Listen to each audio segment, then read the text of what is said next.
উত্তর দিকে আর ভালো জায়গা নেই। শহরটা তাই এবার বাইরের দিকে ছড়িয়ে পড়ছে। উত্তর দিকে যে একটা বস্তি ছিল, বস্তির মালিক সেটা পরিষ্কার করিয়ে নিয়ে জমিটা টুকরো টুকরো করে বিলি করে দিয়েছেন। বাড়ি ঘর উঠছে, কোনোটার বনেত পর্যন্ত উঠেছে, কোনোটার আর একটু বেশি। একখানা শেষ হয়ে গেছে, দোতলা নতুন ফ্যাশনের ভালো বাড়ি, দোরগোড়ায় ভরা কলসি, কলা গাছ আর অন্য সব মাঙ্গলিক। বাড়িওয়ালা কৃষ্ণধন বাবু নূতন গৃহপ্রবেশ করেছেন। জায়গাটা খুব ফাঁকা। শহরের দিকে একটা জলা পড়ে। কলোনিটা গড়ে উঠলে এটাকে নাকি লেক করে দেওয়া হবে। পেছনের দিকটা টানা ক্ষেত, লোকজনও নেই, বস্তি লোকেরা উঠে গেছে। এদিকে নূতন বাসিন্দাও আসেনি। সমস্ত দিন একরকম খাঁ খাঁ করতে থাকে। রাত্রে একেবারে নিঝুম। শুরু হচ্ছে বিভূতিভূষণ মুখোপাধ্যায়ের গল্প রাজকন্যা। বাকিটা শোনাই। কৃষ্ণধন বাবুর পরিবারটি মাঝারি গোছের। ছেলে মেয়ে, স্ত্রী, পুত্রবধূ প্রভৃতি নিয়ে জনা দশেক। এদিকে শোফার, পাচক ঠাকুর, চাকর, ঝি, আরদালি, মালি এদের নিয়ে জনা ছয়। কুকুর আছে এক জোড়া, অ্যালসেশিয়ান। বন্দুক আছে, আর আছে রাখু, নাতি। লোকজন, কুকুর, বন্দুক থাকা সত্ত্বেও গৃহিণী শহর ছেড়ে এই তেপান্তরে এখন এসে উঠবেন কিনা ঠিক করে উঠতে পারছিলেন না। রাখু সাহস দিল, তুমি চলো ঠাম্মি, কিচ্ছু ভয় নেই, এই যে আমি আছি। ছেলেটির মনটা অ্যাডভেঞ্চারে একেবারে ঠাসা। এমনিতে তার কাজ হলো দুপুরে আর সন্ধ্যায় ঠাকুরমার কাছে গল্প শোনা, আর বাকি সময়টা খেলনা বন্দুক নিয়ে ডাকাত আর রাক্ষসদের সন্ধানে ঘুরে বেড়ানো। এখানে এসে অবধি বোধহয় ঠাকুমা তার ভরসায় এসেছে এই ধারণায়। ওই খোঁজাখুঁজিটা আরও গেছে বেড়ে। নতুন জায়গা, সবাইকেই একটু অন্য দিকে ব্যস্ত থাকতে হয়, আর তাইতে অবাধে খোঁজাখুঁজির একটু সুবিধেও হয়েছে। জায়গাটাও এমন যে দৈত্য, ডাকাত এদের প্রাচুর্য কল্পনা করে নিতে মোটেই বাঁধে না। লোকজন নেই, তার কারণ এরা সব এখানে ওখানে লুকিয়ে আছে তো। ওই যে নতুন বাড়িটার এলোমেলো দেয়ালের পেছনে, দূরের ওই তেঁতুল গাছটার ঝাঁকড়া মাথার মধ্যে, আরও দূরে ওই যে চিকচিক করছে জল, ওর মধ্যেও। এই জলাটাই সবচেয়ে বেশি করে রাখুর মনকে নাড়া দেয়, ওর কল্পনাকে তোলে জাগিয়ে। ঠাকুরমার কাছে শোনা গল্পটা ওইখানটায় এসে যেন সত্যি হয়ে ওঠে। ওইখানে জলের মধ্যে দিয়ে অনেক নিচে, অনেক নিচে ডুবে গেলে গিয়ে দেখা যাবে প্রকাণ্ড বাড়ি, তার চারদিকে দৈত্যরা পাহারা দিচ্ছে। তাদের চোখ এড়িয়ে সেই একটা ঘরে, সেখানে পৌঁছে গেলে দেখা যাবে রাজকন্যা সোনার পালঙ্কে শুয়ে ঘুমোচ্ছে। তার মাথার কাছে সেই সোনার কাঠি, রূপোর কাঠি। এই গল্পটাই বেশি করে আজকাল শোনে ঠাকুরমার কাছে রাখু। মনে হয় কোথা থেকে ঘুরে ঘুরে কি করে ঠিক সেই জায়গাটায় ও এসে গেছে। এইবার একদিন নেমে গেলেই হয়। তারপর কি করে কোথা দিয়ে যেন কি সব হয়ে যাবে, দেখবে সে একেবারে দৈত্যে ঘেরা পুরীর মধ্যে দাঁড়িয়ে রয়েছে। ঠাকুরমার গল্প উঠবেই একদিন সত্যি হয়ে এইবারে। ওই জলের অতলে, কিংবা ঠিক উল্টো দিকে ওই ঝাঁকড়া মাথা প্রকাণ্ড তেঁতুল গাছের তলায়, দিনের বেলাও সেখানে দৈত্যরা অন্ধকারে ছায়া হয়ে লুকিয়ে থাকে।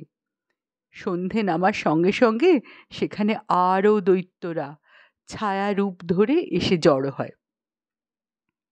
একদিন বিকেলে হঠাৎ বাড়িতে শোরগোল পড়ে গেল। রাখুকে পাওয়া যাচ্ছে না। ওর ঘুরে বেড়ানো একটা রোগ আছে, জানে সবাই। আগেকার বাড়িতেও অদৃশ্য হয়ে যেত মাঝে মাঝেই, কিন্তু সে অল্প পরিসর জায়গা। একটু খোঁজাখুঁজির পর সন্ধান মিলে যেত। চিলের ছাদের সিঁড়িতে কিংবা অন্য কোনো নিরিবিলি জায়গায় চুপটি করে বসে আছে, বন্দুকটা হাতে কিংবা হয়তো পাশে রাখা, দৃষ্টিকোণ সুদূরে। ক্রমে গা সওয়াও হয়ে গিয়েছিল, কেউ আর খুঁজতো না। খুঁজলেও জায়গাগুলো চেনা থাকায় উৎকণ্ঠিত ভাবটা কেটে গিয়েছিল একেবারে।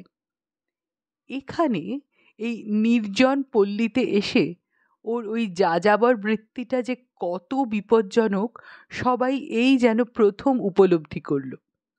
বেশ একটু হই হই পড়ে গেল। তা রাখুকে সেদিন পাওয়া গেল ঝিলের ধারে। একটা বাবলা গাছের চারিদিকে কিছু আগাছার ঝোপঝাড় হয়ে একটা আড়াল সৃষ্টি করেছে, তার ওদিকে ঝিলের সামনাসামনি হয়ে বসে আছে রাখু। একচোট খুব বকাবকি হলো। বাবা কাকাদের হাতের চাপড়াটা আঁশটাও গোটা কত। কড়া পাহারার মধ্যে অ্যাডভেঞ্চার কটা দিন পঙ্গু হয়ে রইল। তারপরে আবার একদিন সবার দুশ্চিন্তাটা চতুর্গুণ হয়ে এলো ফিরে। এবার ঝিলে জাল পর্যন্ত টানতে হলো। রাখু অদৃশ্য হয়েছে আবার। কাহিনীর এই অংশটা রাখুর দিক থেকে বললেই সুবিধে হবে। দুপুরবেলা খাওয়া দাওয়া করে বাবা কাকা আর দাদারা অনেক আগে বেরিয়ে গেছে। বাবা আর কাকারা চামড়ার ব্যাগ হাতে করে, দাদারা বই নিয়ে, যেমন যায় সবাই রোজ। বাড়ির আর সবাই খেয়ে দিয়ে ঘুমোচ্ছে। ঠাকুরমাও গল্প বলতে বলতে ঘুমিয়ে পড়ল। অন্যদিন রাখুও পরে ঘুমিয়ে। আজ কি হয়েছে, ঘুমের পরই তার চোখের কাছ দিয়েও যায়নি। ঘরের মধ্যে নানা রকম বিলিতি খেলার সরঞ্জাম, খানিকটা নাড়াচাড়া করলো সেসব নিয়ে। তারপর জানলার ধারটিতে গিয়ে বসল। দোতলার ঘর, নিচে অনেক দূর পর্যন্ত দেখা যায়। বাড়ি থেকে খানিকটা এগিয়ে আর একখানা যে বাড়ি তৈরি হচ্ছে, তাতে লোকজন খাটছে। আর তারপরেই যত দূর দৃষ্টি যায় একেবারে নির্জন। সাদা রোদ রয়েছে চারিদিকে ছড়িয়ে। এত বেশি করে ঘুমন্তপুরের কথা মনে পড়ছে রাখুর যে মনটা যেন আইঢাই করছে। ওর বদ্ধ ধারণা, ঝিলের দিকে পা বাড়ানো যে রকমের কড়া রকমের বারণ, নাহলে এতদিনে কোনো না কোনো উপায়ে আনতই ও উদ্ধার করে সেই রাজকন্যাকে। ভাবছিল বসে বসে। ভাবতে ভাবতে বন্দিনী রাজকন্যার জন্য মনটা করুণায় ভরে উঠেছে। এমন সময় এক আশ্চর্য ব্যাপার হলো। রাখু বসেছিল ঝিলের ঠিক উল্টো দিকে মুখ করে। ঝিলের দিকে চাইতে পর্যন্ত মানা করে কাকা ওদিককার জানলা সব বন্ধ করে দিয়েছে। এদিকেও যে দেখবার কিছু নেই এমন নয়। সেই তেঁতুল গাছটা রয়েছে নিজের গায়ে অন্ধকার জড়িয়ে, তারই গোড়ায় দৃষ্টি ফেলে বসেছিল রাখু। এমন সময় একটি মেয়ে গাছতলার ঝোপের মধ্যে থেকে হঠাৎ বেরিয়ে এলো। তারপর কিসের জন্য বেরিয়ে আসা সেটা টের পাওয়ার আগেই তেমনি হঠাৎ আবার ঝোপের মধ্যে ঝুঁকে গেল। এইটুকু। কিন্তু এইতেই রাখুর চিন্তার স্রোত একেবারে গেল ঘুরে। ওর মনে হলো ঠাকুরমার মুখের গল্পটা আরও সত্যি হয়ে উঠে ওর একেবারে কাছাকাছি গেছে এসে। রাজকন্যাকে কেউ উদ্ধার করে এনেছে। কিন্তু উল্লাসের চেয়ে করুণায় রাখুর মনটা আরো গলে গেল। ওই এক নজরে যতটুকু দেখতে পেল তাতে মনে হলো কন্যার গয়নার ঘটা তো নেই, গায়ে একখানা জামা পর্যন্ত নেই। আর তার চেয়েও যা মর্মান্তিক, ওর কোমরে নিতান্তই মলিন ছিন্ন একখানা ন্যাকড়া জড়ানো। রাজকন্যা মুক্তি পেয়েছে, কিন্তু একেবারে রিক্ত হয়ে। অস্থির হয়ে পড়ল রাখু। ইচ্ছে করছে নেমে ছুটে যায়, জিজ্ঞেস করে, তোমার এ দশা কে করেছে? কিন্তু সে নিজেই তো বন্দী। সমস্ত দুপুরটা জানলায় বসে নিরুপায়ভাবে চিন্তা করতে লাগলো। নিজে বন্দি বলে আরও যেন আপন মনে হচ্ছে রাজকন্যাকে। আস্তে আস্তে এটাও মনে হলো যে সে নিজেও তো মুক্ত নয়। জলের মধ্যে দেশে ওই রাজকন্যা এক দৈত্যদের কবলে ছিল। এখন অন্য দেশের দৈত্যরা রাজকন্যাকে তাদের হাত থেকে ছিনিয়ে এনে এইরকম নিঃস্ব করে দিয়ে নিজেদের পাহারায় আটকে রেখেছে। তেঁতুল গাছের অন্ধকারে যে দৈত্যরা লুকিয়ে থাকে তারা। সেদিন বিকালে আবার বাড়িতে একচোট শোরগোল উঠল। ঝিলের ধারের সেই ব্যাপারটার পর কয়েকদিন কেটে গেছে। রাখু তার বন্দুক নিয়ে বাড়িতেই আশেপাশে থাকে, বন্দুকের শব্দ হয় মাঝে মাঝে, সবাই নিশ্চিন্ত থাকে, নজর রাখার দরকারই হয় না। সেদিন কিন্তু হঠাৎ কাজকর্মের মধ্যে কারুর কারুর খেয়াল হলো শব্দটা যেন অনেকক্ষণ কানে আসেনি। খোঁজ পড়ে যেতে দেখা গেল কাছে পিঠে কোথাও নেই রাখু। সেদিন তো কি হয়েছিল তার চতুর্গুণ হইচই পড়ে গেল বাড়িতে। কর্তারা অফিস থেকে ছুটে এলেন, ছেলেরা স্কুল কলেজ থেকে, চারদিকে লোক ছুটিয়ে দেওয়া হলো, থানায় খবর দেওয়া হলো, ঝিলে জাল ফেলাও হলো। কোনো স্থানেই সন্ধান না পেয়ে সবাই হাত পা এলিয়ে দিয়েছে, কান্নাকাটি পড়ে গেছে বাড়ির ভেতর। এমন সময় সামনের বাড়িতে যে মজুররা খাটছে তাদের একজনের মুখে খবর পাওয়া গেল সে একটি ছেলেকে রতন বাউরির বাড়ির দিকে যেতে দেখেছে। জুতো জামা পরা, হাতে বেশ একটা বড় খেলনা বন্দুক আর সঙ্গে একটা বড় কুকুর।